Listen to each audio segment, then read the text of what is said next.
make it from bigger to smallest. Now, a plastic sheet to act like a base of a slide and a saucer like the swimming pool we see in the slides.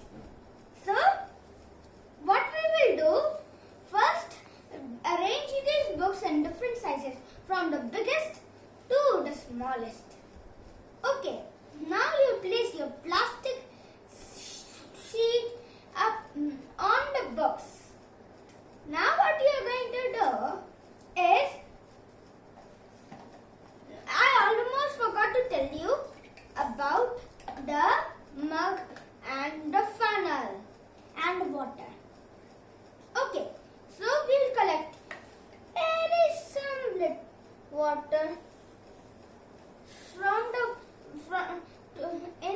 into the measuring cup and put the funnel right over here. Now I am going to drop it. As you can see, the water just goes like this to this, like it's almost smooth, and it's like you are going downwards a hill or highway. That's why your speed increases. Now, with the help of an adult, I'll slightly bend this a little bit. Shall continue later. Bye. So now you can see we have created small humps in the plant and from the plastic sheet.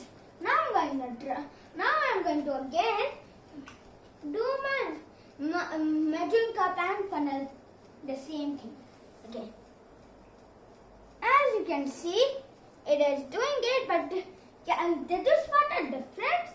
Yeah, the difference is the speed. It's like you are going up hills something. Because we curved a little bit, so that's why the water stays at here, then slowly comes down. So I hope you liked it. So this is because of gravity. The gravity pulls down the water into the saucer. I hope you like this video. Please like and subscribe and share to my channel to see more of my videos.